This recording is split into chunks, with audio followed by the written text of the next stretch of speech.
ADC village council নির্বাচন যত এগিয়ে আসছে ততই জোরালো হচ্ছে রাজনৈতিক সমীকরণের জল্পনা।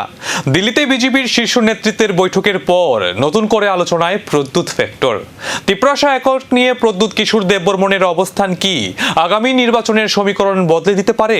বিজেপি তিপ্রামথার সম্পর্ক কোন পথে, উত্তর খুঁজছে রাজনৈতিক মহল।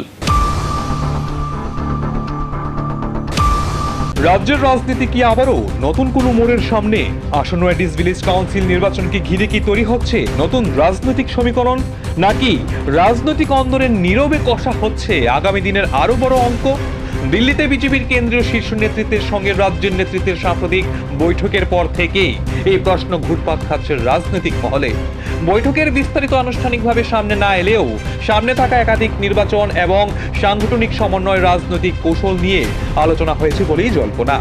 আর এই জল্পনাকে কেন্দ্র করে উঠে এসেছে একটি নাম, প্রদ্যুৎ কিশোর দেববর্মন। এডিসির রাজনীতিতে প্রদ্যুৎ কিশোর দেববর্মনের প্রভাব গত কয়েক বছরে গুরুত্বপূর্ণ হয়ে উঠেছে। ফলে আসন্ন ভিলেজ কাউন্সিল নির্বাচনকে ঘিরে তার রাজনৈতিক অবস্থান কোন দিকে যায় তার উপর নজর রয়েছে রাজনৈতিক মহলের। বিশেষ করে তিপ্রাসা অ্যাকর্ড নিয়ে তার সাম্প্রতিক অবস্থান নতুন করে জল্পনা বাড়িয়েছে।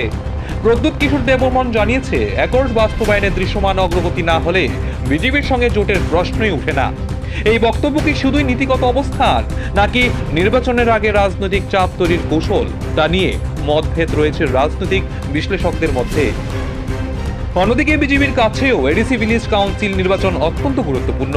উন্নয়নমূলক কাজ, সাংগঠনিক বিস্তার এবং জনসংযোগের মাধ্যমে এডিসি এলাকায় নিজেদের রাজনৈতিক ভিত্তি আরও শক্তিশালী করার চেষ্টা করছে দল।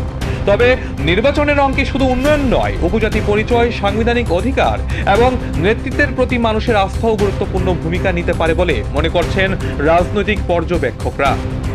এরই মধ্যে আলোচনায় এসেছে তিপ্রামথার বিধায়ক তথা রাজ্য সরকারের মন্ত্রী অনিমেষ দেববর্মার প্রসঙ্গ। তিনি তিপ্রামথার বিধায়ক হয়েও বিজেপি নেতৃত্বাধীন সরকারের মন্ত্রী হিসাবে দায়িত্ব পালন করছেন।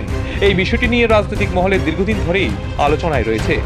এই বিতর্কের কেউ দেখছেন বিজেপি তিপ্রামথার ভবিষ্যৎ সম্পর্কে ইঙ্গিত হিসাবে, আবার কেউ মনে করছেন নির্বাচনের আগে নিজেদের রাজনৈতিক অবস্থান আরো স্পষ্ট করতেই বিভিন্ন পক্ষের এই অবস্থান। এখন বড় প্রশ্ন, ভিলেজ কাউন্সিল নির্বাচনকে সামনে রেখে বিজেপি ও প্রদ্যুৎ কিশোর দেববর্মনের মধ্যে নতুন কোনো রাজনৈতিক যোগাযোগ তৈরি হবে কি, নাকি দুই পক্ষই নিজেদের অবস্থানে অনড় থেকে নির্বাচনের লড়াইয়ে নামবে?